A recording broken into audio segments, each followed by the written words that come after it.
Good morning, challengers. Oh, yes. Beautiful faces in small places.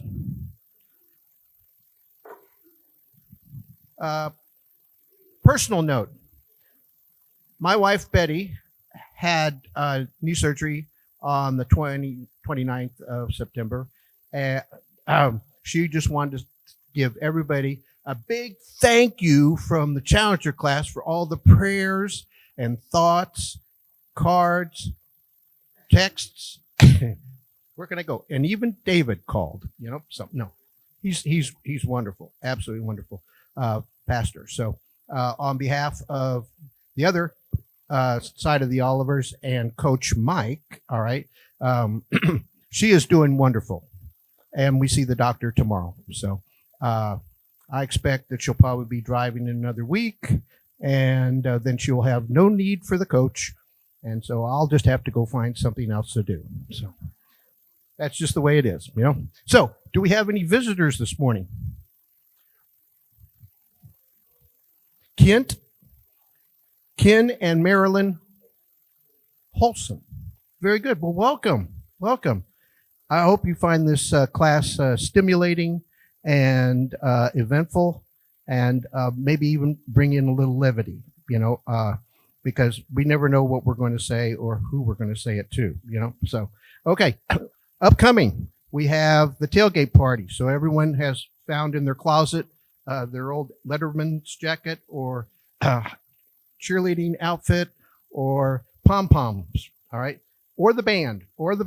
If you're a band member, you can get in a letter, and such. So that's the 16th, 6 to 8 at Bob and Linda Soder's home. And it'll be open bar and barbecue. So you can't beat anything like that. Yeah? Oh, Jan, you got that, okay? Yes. Checks, money, or crypto. Are we taking crypto now? Okay, no crypto coins. Okay, all right. So very good, very good. Okay, so we are going to have the morning prayer now. All right. So Keenan, and I'll introduce Joel. No, I'll just say, Joel, here's your microphone, and he can have the morning prayer. Yes, you can introduce him, Keenan. I'm not going to take your fire. I'll pray first, and then you can come up. We're going to pray together, and you'll get to know who I am in just a minute. So let's pray. Father God, we thank you for this day, every day that you give us. Your mercies are new every morning, and we worship you today, and thank you, God, that we can come together to be equipped, to be challenged and encouraged as to how you would desire us to live each and every day. And we praise you, Father, for this time of fellowship, and we ask that you would bless the conversations that we have, and that you would inspire us, Father, through your Holy Spirit to go out and make disciples and bear fruit as you call us to do in your word. We love you, God, and we praise you in Jesus' name. Amen. Beautiful. Thank you very much, Joel. Okay, Keenan, take the pulpit. Good morning. Well, as you can already tell, we're going to have a fine speaker this morning. Joel Kersey, you probably have read his resume in the Challenger chat, but I'm going to go over it again. He's a South Central representative for the National Association of Evangelicals. Joel mobilizes Christians to advocate for public policy that honors God. He lives in Pryor, Oklahoma, with his wife and daughter, where they attend Life Fellowship Church. Joel holds a Master of Divinity from Multnomah Biblical Seminary in Portland, Oregon, and has previously served in Christian ministry and education for 13 years. And he got on our radar screen from Chris Buzzard. Where's Chris? Back in the very back. She does a lot of things, as you all know, and she's on the social justice team at Trinity Episcopal Church. They taught Joel into coming and talking about immigration, and he just blew everybody's socks off. So we are tickled to have you, Joel, and thank you. I'm turning it over. Okay, thank you very much. Appreciate it. Good to go. Wonderful to see all of you today. Good morning. Some of you may also have seen me here when Action Tulsa was here on doing their workshop on Who is My Immigrant Neighbor and talking about immigration reform. So I've been a part of participating with them and been very thankful to work alongside Action Tulsa in this important work of talking about immigration and our neighbors. And if you were there, we invited you to sign letters of encouragement or challenge to some of our elected officials. Senator Lankford was one, and Governor Stitt was another, and then A.G. Drummond. And I can tell you right now, just as a word of encouragement, we have in-person meetings scheduled with Senator Lankford and Governor Stitt in November to deliver all of these letters. And then we're still working on A.G. Drummond, and we'll continue to do so. So that's just a recap if you were a part of that event that we had here about a month ago, I believe. So let me introduce myself and the National Association of Evangelicals and talk about our topic today. And this is the church and public advocacy for the common good. I'm going to explain each of these parts of the title. How does the church and the NAE connect? What is public advocacy for a Christian? And how do we use public advocacy for the common good of our nation and our society? And I'll just start by saying, as a reminder, God brings blessing, rain, and abundance on both the good and the evil, right? And calls us to love both our neighbors and our enemies. And we believe that public policy should be good and a blessing for all people, not just those we like and care about. All right. And so I'll start with that and then move forward from there. So Keenan mentioned my family. This is a picture of my wife and I, Amber. We've been married for 18 years. And our daughter, Chloe, she's 11 years old, and we do live in Pryor and enjoy it out there.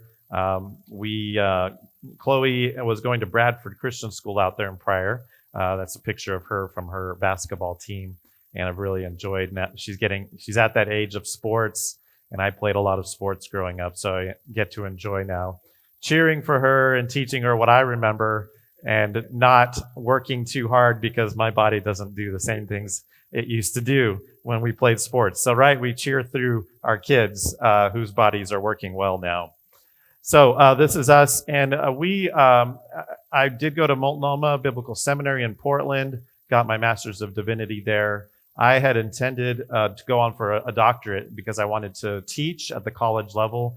My initial pathway and goal was to teach comparative religions. And life happens, as you know, plans change.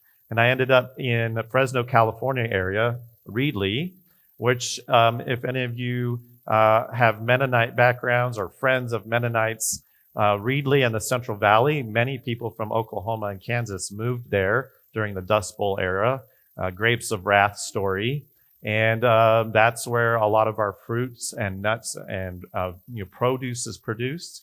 And so I lived there for 10 years. I taught at a Mennonite Brethren school, Christian school, as a chaplain and Bible teacher. And then later on, I was a student ministries pastor at the Mennonite Brethren Church in Reedley. And from there, we moved to Oklahoma about 4 years ago. That's a longer story I won't get into, but here we are, and we're happy to be here. So let me talk to you about the National Association of Evangelicals so you can understand a little bit of where we are coming from. When you hear the word evangelical, many people have an opinion or an idea or curious about what evangelical are you and what type of evangelical does that mean. The NAE was formed in 1942, and similar to today at that time, there was a great divide between churches and denominations who wanted to hold up right belief and right doctrine, and churches and denominations who wanted to hold up right living and make sure we were caring for our world the way God calls us to do. But they were divided in doing that. And the NAE said this should not be the case. We should come together and do both of these well. And so we're going to form as an organization and call denominations together to live rightly and hold up doctrine rightly and do that together. And so we started as an organization at that time frame. 2 years later, and this was during World War II era, we formed the humanitarian organization World Relief, which focused on helping refugees fleeing Europe during the war. And World Relief has continued that mission to this day, where we work with humanitarian issues all over the world and helping to resettle refugees here in our country and many other countries around the world. So World Relief is a part of the NAE. We now have 40 denominations that are members. So everything from Assemblies of God, Pentecostal to Reformed Church, and we try to wrangle them all under our umbrella, but under the same faith statement. And that's where it's challenging. As Christians, even when we have some differences of opinion or viewpoints, how do we still honor God and love others? And that's where I would say we function in that way to call Christians to do that. So the key and the challenge is our vision, a thriving evangelical community equipped to navigate complexity with biblical clarity. And we mentioned immigration. I'll be talking a little bit about my work in that. There's not too many more issues that are as complex today as immigration, as far as how people view the issue. And indeed, how policy is. It's very complex. But let's talk about public advocacy for a moment, okay? Public advocacy. In the scriptures, there's the word advocate, I'll use it as a verb, to advocate is to speak up for someone else on their behalf, and oftentimes someone who has no voice. And there's a very important verse in the New Testament regarding the most important advocate that we have, and his name is Jesus. Jesus advocates for us.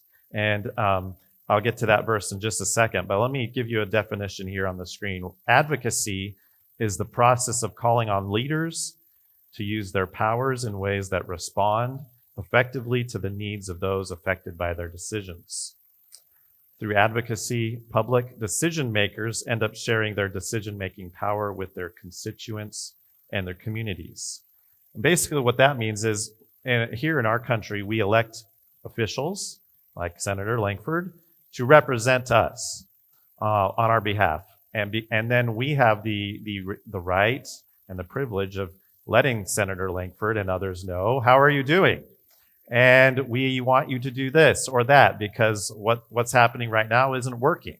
And so that's what advocacy is in many ways, is speaking up and letting our elected officials know what are we seeing happening on the ground. And sharing that decision-making power with our communities. Advocacy also, it makes democracy real, is a way for members of a society to exercise their stewardship of influence, utilizing their rights and carrying out their responsibilities. Taken together, organizing and advocacy ensure that fishermen have access to the water so they can eat for a lifetime, rather than depending on the random acts of kindness of someone with an extra fish.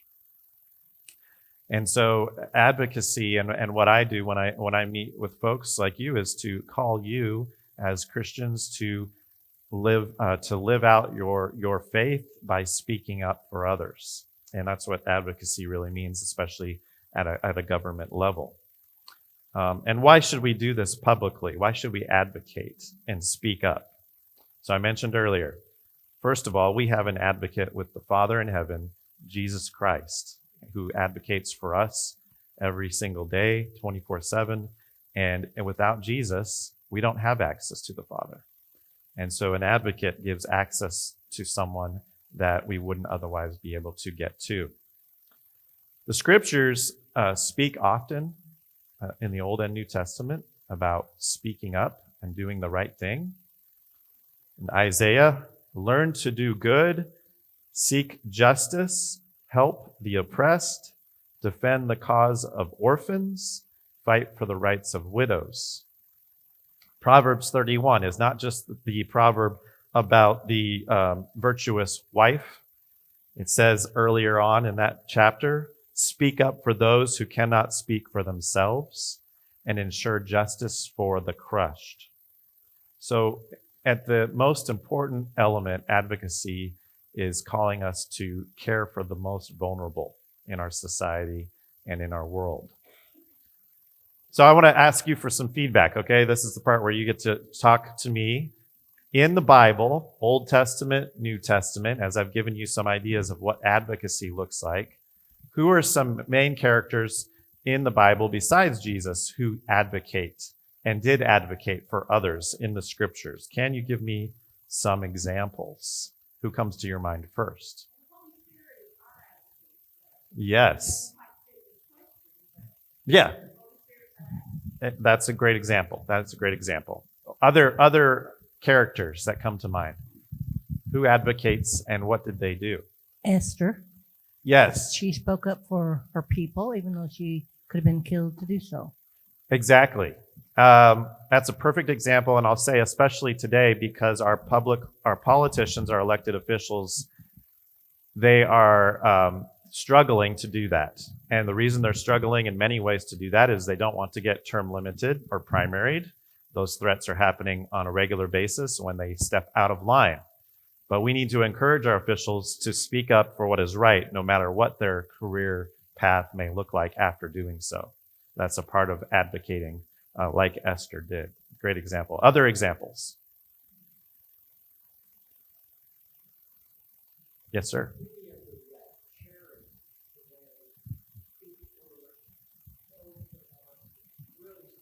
Like the residents of Gaza, for example. I mean, although the worm seems to have turned, they're still suffering. Yes. And so they will need that advocate to push to make that happen. Yes, exactly, because they don't have the ability to do that for themselves. Okay, good. Other characters in Scripture you can think of? Let my people go. To Pharaoh, right? That's a key advocacy statement of an action right there that Moses did. Okay, so there's a lot of characters in Scripture where we can look at and say they were advocating on behalf of the oppressed. So let's look at a few other examples here. First, I want to mention what Dr. Eugene, or Reverend Eugene Cho, who's the president for Bread for the World, says, which is important for us as we think about public policy. Politics inform policies that ultimately impact people, and people matter to God. And so oftentimes in our society, we think we should separate religion and politics, or our personal religious views from our political views. But in fact, that's not the case, because our religious views, our view of the scriptures and what scriptures tell us, should also urge us to speak up about policy, which ultimately gets to politics. Okay? And so in the scriptures, as we just talked about, here's a couple other examples. Amos. And if you read the prophets, throughout the prophets, that they're always advocating to the kings and those in authority who are not caring for the poor and the oppressed. Amos said, "Take away from me the noise of your songs. To the melody of your harps, I will not listen." This is God speaking through Amos. God doesn't care about our worship service if we're not living out our lives in society the way he calls us to do. But let justice roll down like waters and righteousness like an ever-flowing stream. If that's not happening in our lives, then God doesn't want to listen to our songs on Sunday morning. He doesn't care about the money we give if our whole lives aren't engaged the way that God calls us to be. Acts 22, this is an interesting one. Paul, as you read his story, his goal and his job, and God called him, was to bring the gospel to the entire Roman world.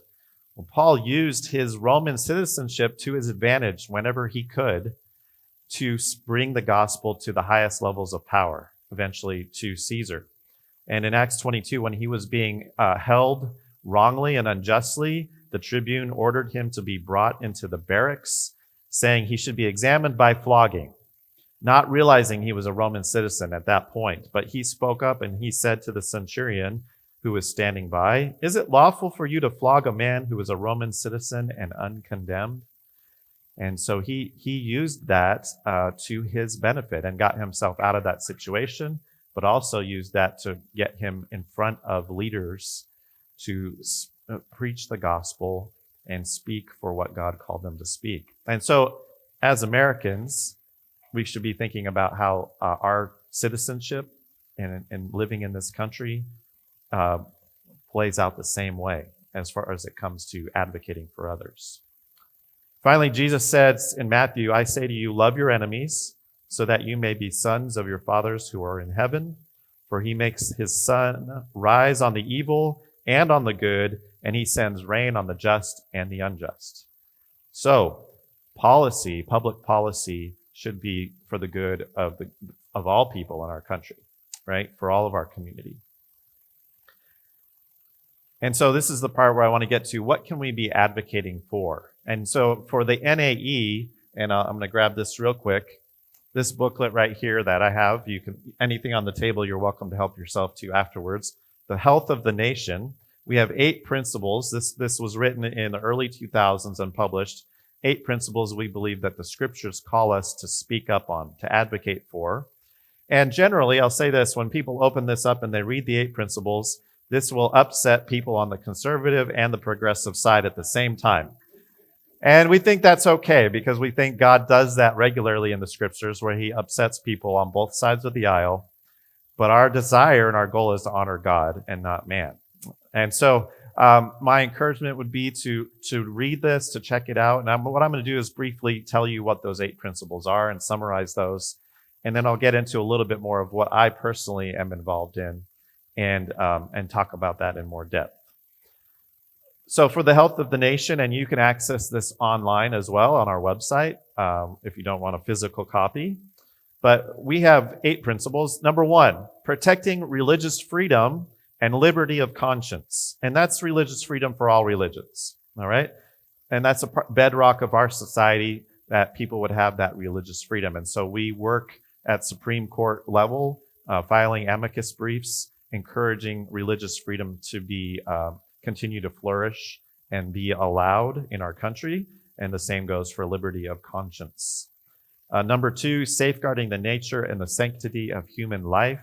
And that goes from everyone from pre-born in the womb to death, not just one area of life, but all areas of life, that we would safeguard the nature and sanctity of human life and say that all lives are important, all lives are valuable at every stage of that life. That's number 2. Number 3, strengthening marriages, families, and children. And when it comes to policy issues, we encourage policies that do exactly that. So an example would be for children and families, the child tax credit. Some of you are aware that recently that child tax credit was increased slightly in a big, beautiful bill, whether you agree it's beautiful or not. But that child tax credit has been proven and supported bipartisanly over the years as something that helps families when they have young children and gives them that tax break because there's many financial strains to having kids today. And so that's just one example in that area. Number 4, seeking justice and compassion for the poor and the vulnerable. And this is one of the primary areas that I work in. And I'll share with you some more specific examples here in a moment. Number 5, preserving human rights. And again, that's in our country and around the world. What does that look like? But oftentimes helping refugees is an action of preserving human rights because refugees have often been forced out of their homes due to political violence or religious persecution. And so we want to make sure that they have the ability to be resettled into a safe place where they can flourish and start their lives again. Number 6, pursuing racial justice and reconciliation.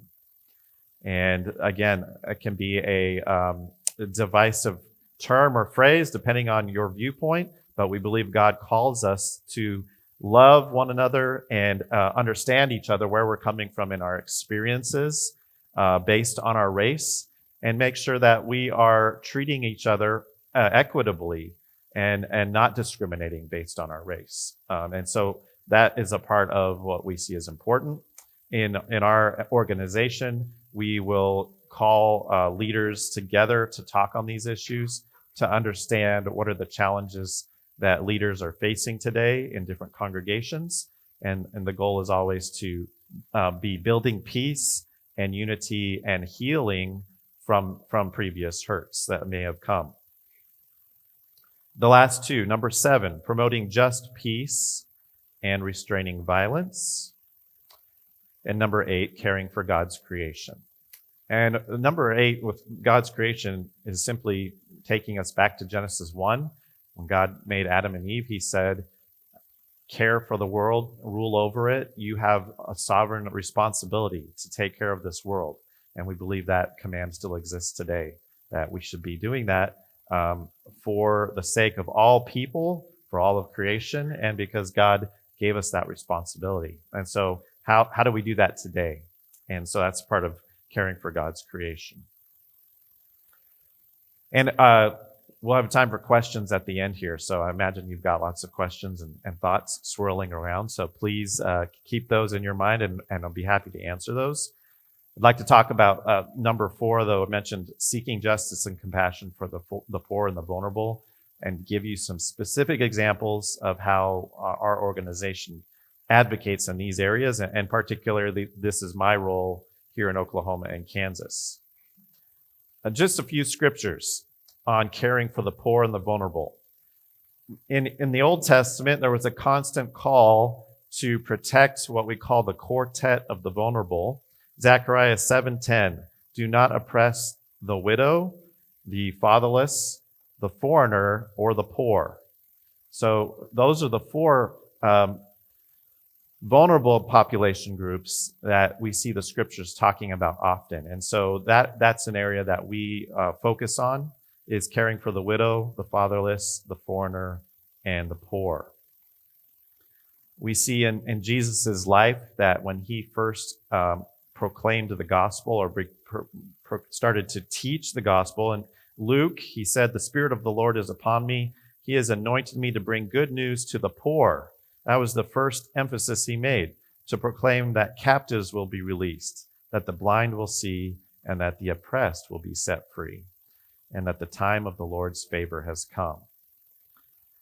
We see Jesus himself, as you read his stories, his identity. He was born poor.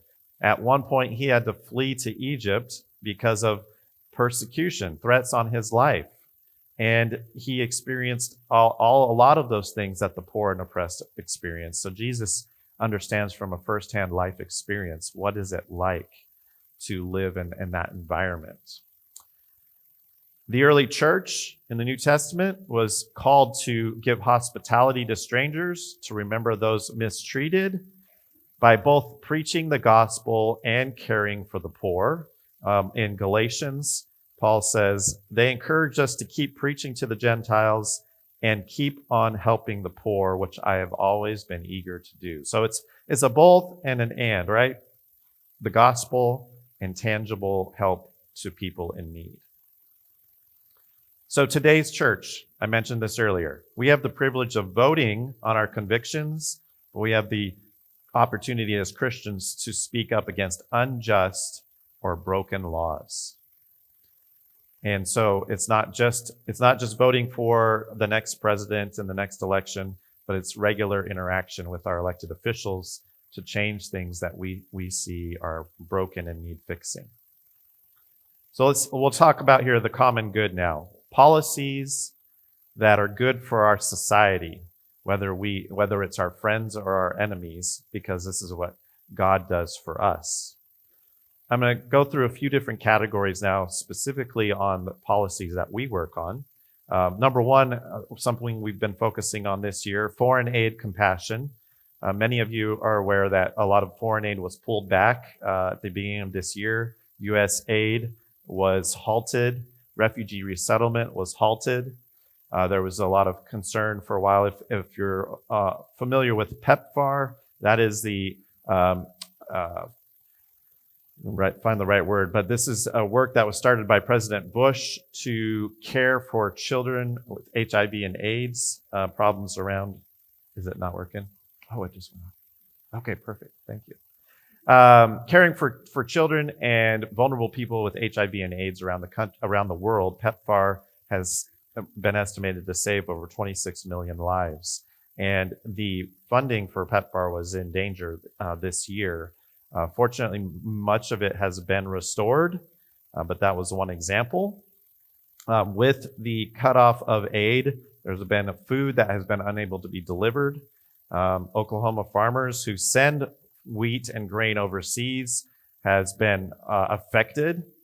And so our work has been to urge timely renewal of payments to aid organizations who are already promised this work.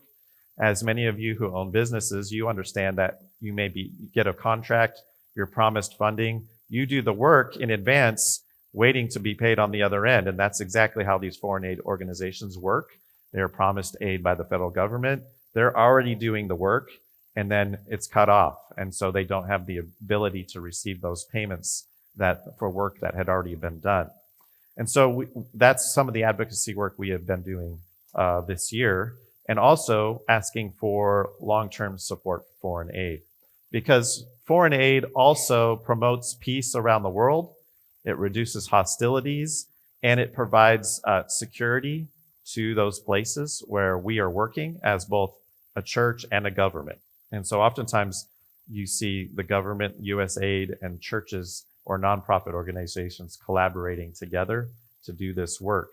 And when the government pulls out of those places, and I've heard this from pastors directly, when we pull out, other countries or other religious organizations move in. And they're not always as compassionate about their aid as we have been from some of the personal stories that I have heard. And so this is a reason why we would say it's important for us to continue working in this area around the world. Strengthening families, I mentioned a few examples earlier. The child tax credit. We work in areas like promoting things like paid family leave. We have worked to limit predatory lending that puts people who are already on the poorer side into more oppressive debt situations. We work on policies that address hunger and many other pro-family policies, work hours, schedules. As more and more people, more and more families are two-family income households, that makes it more difficult for children. They have to be in childcare, and oftentimes a whole paycheck is just going to childcare. And so you're asking the question, why are we even working? So the struggle continues to increase, and so we look for what are policies or ways we can work with organizations to help families thrive who are having to work two incomes, both the mom and the dad in the household. So that's another example there.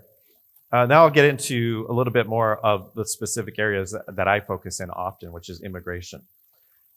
We work, and again, I'll mention this is a very divided issue. So I'm gonna read these off for you, and I think what you'll feel is there are areas on both sides of this, and what it boils down to is, can we agree that our country should have secure borders and enforce the law for the safety of all people in our country? And can we also agree that God calls us to love the foreigner and not oppress them? And I'll just say what I'm seeing right now in our country is the media and our political parties only want you to say one of those things is true. Either enforcing the law and safe borders, or loving the foreigner and caring for the foreigner. But we can't do both, because now you're crossing the line of the other party. We believe that the scriptures call us to do both of these things. The Evangelical Immigration Table, if you're interested in this particular issue, is a great place to go online. And on this, we have done research asking evangelicals what if they agree on these statements right here. And what we found is the majority of evangelicals, even though it's hard for them to talk about this together, they agree with these statements right here. Number one, we should respect the God-given dignity of all people. And that means how we speak about people. I was at Fresno Pacific this last week in Fresno speaking at their university, talked to some of their undocumented students who attend there. And they said, one of the most hurtful things is how we get labeled as illegals. And that's all that they think of us as. Illegals who are working 40 hours a week, paying taxes, going to school, caring for their parents and their grandparents, and participating in their churches. How we speak about people matters, and the way that we label people matters. And so the rhetoric that we use is important as how, on this issue in particular, we talk about people. While people may have broken the law, I can't think of any other place in our society really where we talk about lawbreakers as illegals. And that really affects how they are viewed and how they feel here in our society. And that gets to the complexity of it. The majority of evangelicals, number 2, agrees we should protect the unity of the family. We should not break families apart. Number 3, we should respect the rule of law. The law is there. It should be followed by our government. And if the laws are unjust or broken, we should work to see those changed. Number 4, guaranteeing secure national borders. I like to put it this way. Secure borders are not to keep people out. They are to keep the people inside safe. It's not to say we don't want anyone to come in. But we can't know who's coming in necessarily if we don't have a secure and a good system for processing people. Number 5, we should ensure fairness to taxpayers. That goes both ways. American citizens who are paying taxes shouldn't have their taxes abused by people using a system wrongly or abusing a system. And on the other hand, you may be aware or you may not that undocumented immigrants in this country, that's illegal immigrants in this country, they pay $96 billion into federal, state, and Social Security every single year. $96 billion. And so fairness to them. They never receive any benefits of Social Security as long as they are not a citizen, but they're paying into Social Security every single year. Establishes pathways for qualifying applicants to become permanent residents or citizens. That may be one of the most controversial of those statements. I hope to explain in a minute why there's reasonableness behind that statement. I'm going to give you some numbers right now on our failed immigration system. 1986 is the last time that Congress and our president signed a comprehensive immigration reform bill. Ronald Reagan signed that. It gave amnesty to several million immigrants, but it did not secure our borders or fix the problem of hiring legal and illegal immigration workers. And it's still a problem to this day. 10 million and 123 million. In the 1980s, there were 10 million forcibly displaced people around the world looking for a new home due to political violence and religious persecution and natural disasters. Last year, 123 million were roaming the world looking for a new home due to political violence, natural disasters, and religious persecution. These are not invaders. They are not cartel members. They are not rapists. These are the people fleeing those people. Our world and our country needs to answer the question, how will we care for these people? This is a part of the change in dynamics we are facing today. 302,000 is the number of immigrants encountered at the border during the Biden administration, the highest number in 1 month, 302,000. This last June, there were the lowest number recorded in many, many years, 6,070. That tells you a lot about what border enforcement can do on one side or the other. And I'm not making a moral statement about right or wrong. I'm just saying, here's what it can look like. 4 to 8 years. That's the number of years that an asylum seeker waits to get a hearing in front of a judge for their claim of threat of death from their home country. Why is that a problem? To come here and to request asylum, which is legal to do, and then to be released into the country and wait 4 to 8 years working, maybe getting married, maybe having children, and if you find out in 4 to 8 years your asylum claim has been denied, now you're splitting apart families.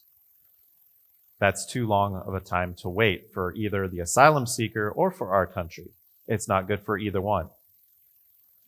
3 to 25 years is the range that I've heard for refugees having to wait in refugee camps, looking for a home to be invited to a new home. When we halted our refugee system here earlier this year, there were people with plane tickets in hand, ready to come here, who had been invited to come to America and were not able to get on that plane and are still waiting now for a new place to be. 12,000 is the number of workers leaving the American workforce every single day to retirement. And 7,000 is the number of workers entering the workforce every single day. I say that to mention that in the immigration discussion, there's a lot of debate about, do we need immigrant workers or not? Or are we fine just with American workers covering our jobs? 7 years is the number of years we have left before Social Security becomes insolvent. And these numbers, by the way, and statements are from Stephen Moore, who is a former financial advisor to President Trump, former member of the Heritage Foundation. And he came and spoke to us in Nashville 2 weeks ago and made these statements. And he said, immigration is the single greatest economic advantage the U.S. has in the world. And we need to be bringing in 2 million immigrants every year to help work and help our nation flourish. And so that's number 8. The number 7 million is the number of unfilled jobs that we have right now in America. And lastly, 3,000 per day is the number that has been reported in the media as the number of arrests that ICE is supposed to be making every single day in our country. And what that leads to is that leads us to arrest based on skin color, and also arresting American citizens who should never be detained in the first place. But that is happening on a regular basis around our country. And that's a big concern. And this is a part of our immigration system that is broken. So I want to tell you another thing we've been doing, and make sure I'm doing okay on time. Yes. What's our end time, Keenan? 10:45. Okay, great. Our organization did a report called One Part of the Body. This is the magazine. You can download this online. And I don't say this to mean that we should only care for Christians, but I want you to know the significance of mass deportations upon Christians. We calculated that 1 in 12 Christians, and that's 10 million people in the U.S., are vulnerable to deportation or live with someone who is vulnerable to deportation.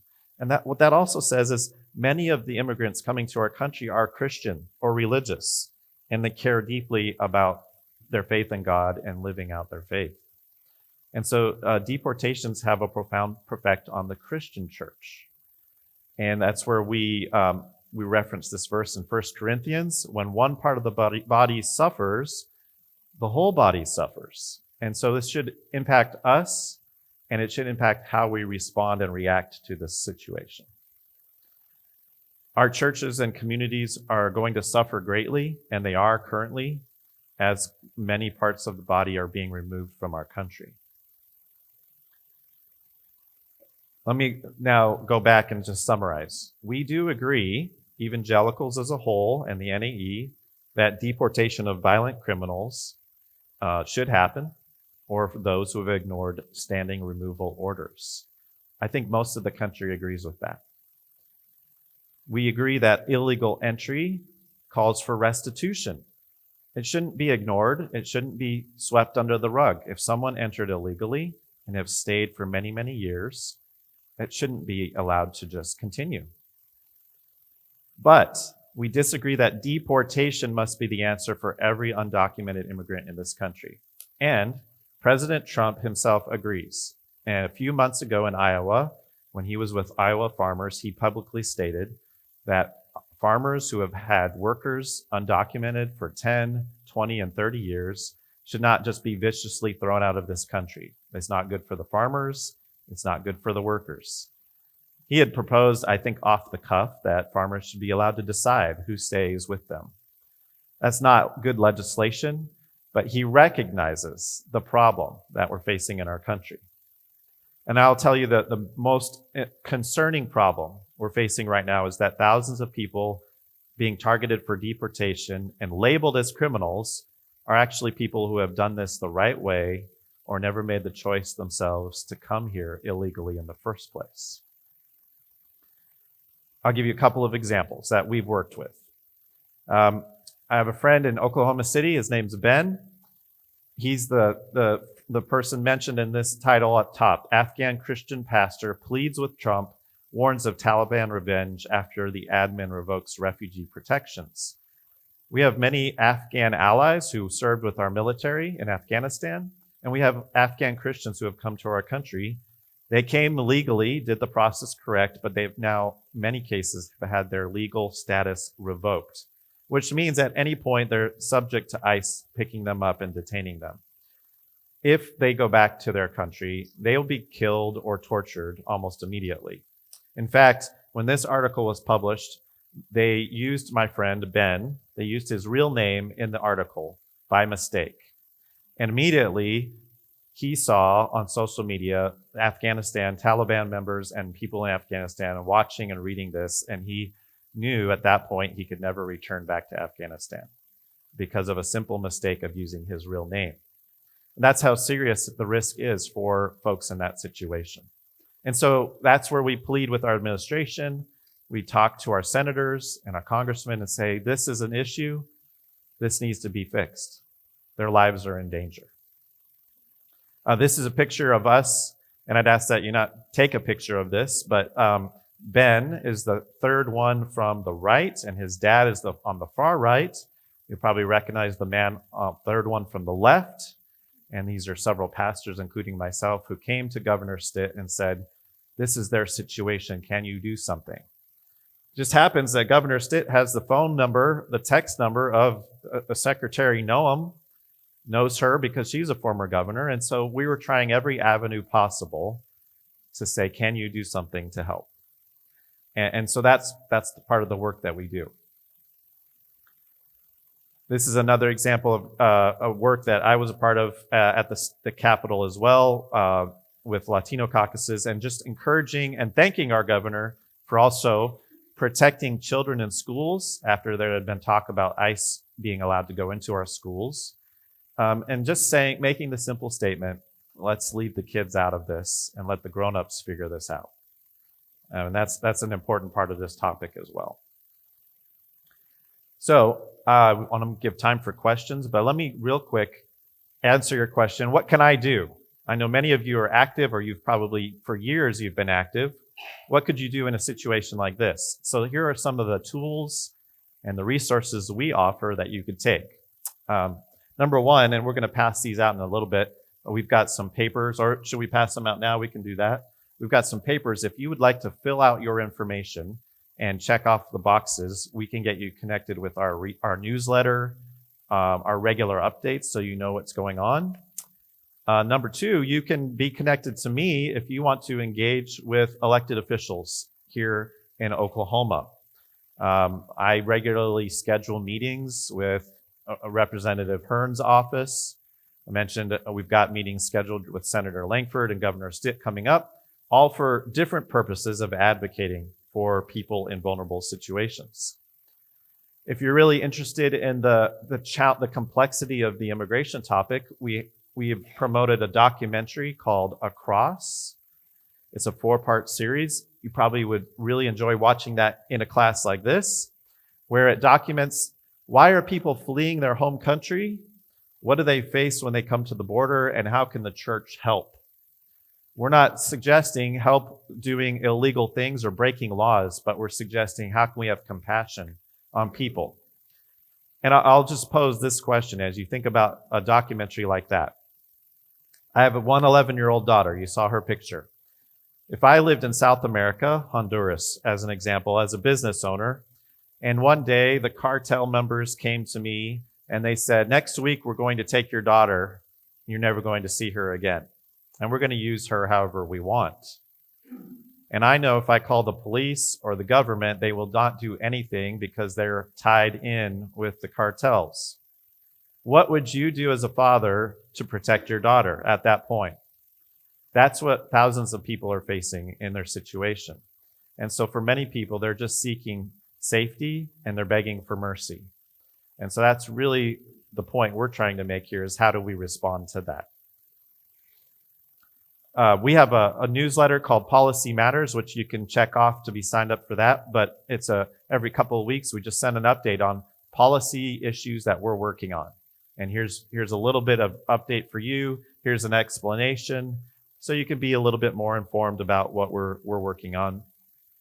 We have a quarterly magazine, and you can download them online for free. I brought some copies today. The latest one is on immigration. It's called A Church for the Stranger.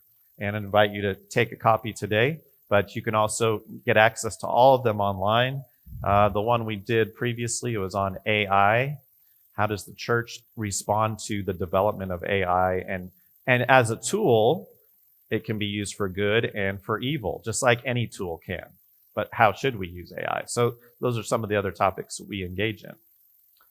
Lastly, you can sign up on our website. You can go and write letters to your congressmen, to your senators on these issues, and we create pre-filled statements, make it easy for you. You can add your own personal story. Some of you may have done this many times with different organizations, but this is an important way to speak up, which is to write or call our elected officials. We also help people write letters to the editor or op-eds. I've worked on some myself. I've helped pastors write these. I'm getting ready to co-author one to the Oklahoman here probably next week. It'll be published with a pastor in Oklahoma City. What about bills or policies? This is an example right now of a bill proposed in the House of Representatives called the Dignity Act, and it is a bipartisan bill. It already has 11 Democrats and 11 Republicans signed on. It's the type of progress we need for legislation on this issue, but what we need right now is more Republicans to sign on and get engaged. So right now, my goal is to meet with every Republican congressman in Oklahoma and Kansas and ask them to engage on this issue. And I'll bring with me 5 to 6 pastors or local leaders to say, here's what we like about this bill, why we think it's important, and will you please engage with it? That doesn't mean it's a perfect bill. It's not. And there's things that could be changed, but we need them to work together more than ever. A few other things we'll do. We've taken people to DC. We've taken people to the border to experience it for themselves. And so just a lot of different things that we do as the NAE for people to take action. So I know we're getting close on time, but I do want to save some time for questions. And if you have that information card and you want to fill it out, I'd love to get that from you at the end. But I'll open it up. Do we have a microphone here? And there's a microphone in the back. Anything I shared today doesn't have to be on immigration. Questions, comments, you're not going to offend me. In fact, our society more than ever needs to be able to say hard things to each other and be okay talking about it. I've tried to reach out to Senator Langford and Representative Hearn and these issues, and I get the party line back. You know, it's not, and so I hope you all can get a sympathetic ear. Yeah. But a couple of issues I think you might bring up to them is to make things less punitive on immigrants. Is number one, this forcing immigrant students to pay out-of-state tuition. Okay, that just came up. Yeah. Second one is this H-1B policy of the $100,000 Yes. that now the companies can't afford to bring people in that they need Yes. because of those punitive measures. Right. It's affecting hiring. It's affecting Christian colleges. So I mentioned Fresno Pacific yesterday. They can't hire foreign educators as easily, and students are affected. So yes, it's affecting across the board. It's many challenges there. Thank you for that. Go ahead. Yes, Kim. I'm glad you all have name tags. This is great. This is something that struck me. Yes. First of all, you're so impressive. God bless you for what you're doing in this organization. Thank you. Biblical clarity. Biblical clarity. What do you mean by clarity? we live in a world of sound bites and memes and short tweets, and most of the time these complex issues cannot be answered or properly conveyed in a short statement. And in fact, it often divides us. So biblical clarity takes more time to explain a full context. When I went to seminary, I was taught always preach and study the scripture in context, which means if I took one verse and I put that on the wall as like an inspiring verse, oftentimes I might miss what the full context or meaning was of the entire chapter or the entire book. So we believe biblical clarity requires a more nuanced, I'll use the word nuanced, perspective and approach. Well, I'm a retired pastor and more Yes. liberal, but when I was in seminary, we had big discussions. Who decides what the Bible is saying and meaning? That's kind of where I was coming at. Sure. But those 8 things you had, excellent, no problem with them. It's just interesting. Who could argue? But anyway. Yeah. Great question. Great question. Yes. Who could argue with those? I see them all in the scriptures as important. That's right. And part of the issue we do find today, obviously, is certain words are labeled as hot topic or red flag words. So even the word racial reconciliation, racial justice, and I'll just say for a lot of conservative folks, and I'm not saying this is bad for them, but they see the word racial reconciliation or racial justice and they see that as a very progressive word that only has progressive leanings, but we see it as something in the scriptures that we need to address. Maybe that's not the right word to use, but whatever the right word is, it's a principle in the Bible that God talks about. All right. Other questions or comments? Yes, thank you. Keenan asked, what is the Dignity Act about? The Dignity Act, and this is why I'm going to re-say it's not the perfect bill. It proposes the end to illegal immigration permanently. The way it'll do that is by e-verification of hiring. We don't have that in every state. It's not a federal law right now. Certain states have passed e-verification, which prevents employers from hiring illegally and it prevents employees from applying illegally. We need that. But it doesn't just do that. It also proposes securing the border, and it proposes, and the word dignity itself, anyone who came here illegally, it gives them an opportunity to apply for dignity status, and it's a 7-year legal authorization to keep working. They pay a fine or a fee every single year for those 7 years to come out of the shadows and be legalized. It's not citizenship. It's not even permanent residency. And that's where people may disagree on that. But it's saying these people have been here for 10, 20, 30 years. Let's give them an opportunity to stop living in fear while acknowledging they did do the wrong thing when they came in the first place. And so that's a big part of what the Dignity Act is about. It also addresses, and I didn't mention, dreamers. Those are kids that came with their parents. They didn't come on their own accord. They're living their entire lives with no status at all. President Obama, he authored DACA as an executive action to say, look, Congress, if you're not going to do anything, I'm going to do something. Congress still hasn't done anything. This bill would. It would give them a permanent status so that they can continue to live their lives in peace and as a legal resident. It's just a few of the things it's saying we could do. Mm-hmm. Question in the back, or right here. How is that different from the bill that was voted down before Trump was in office? Oh, the bipartisan bill, Langford, Sinema, Right. and Murphy. I mean, they had a chance to do something then, and They did. Yes. chose not to. This bill does, I think one of the key reasons, and again, this is not me making a right or wrong statement on this, but the perception was that independent bill was allowing too many people to still come across the border on a daily and weekly basis. That was at least the rejection of it. And I'm not aware personally if it addressed Dreamers and DACA or not. I'd have to go back and look at that. This Dignity Act is more strict in regards to border enforcement. So I'll say that's one of the key differences. Other questions or comments? In the back. Yes. Oh, yes. Either leave it on the table or Yep. like give it to me. Yes. Yes. Great. I thank you very much. I would covet your prayers in this work that I do, but also that NAE does. It's complex. It's divisive. It's challenging.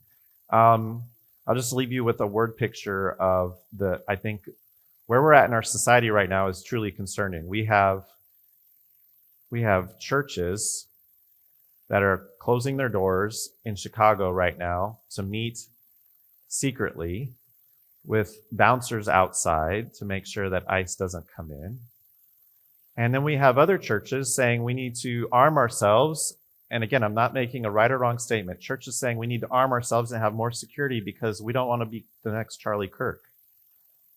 Two different sides of the church aisle, they don't have any way to talk to each other because they're so afraid of what's going on in their own circles. But they're living in fear, and truly, lives are in danger. I will say, though, that the immigrant churches, they have no voice because they're not citizens. They can't do anything about their situation. And I never thought I'd see the day where we would have secret churches meeting here in America for fear of governments coming in and arresting them. We're going to put David Platt out of business. We don't need to do his secret church curriculum anymore because it's happening in reality right here in our country. And so just be praying, continually praying that Christians, the Christian church, would figure out how to have this conversation and do something about it. And so that's the challenge that I'll leave with you this morning. Thank you.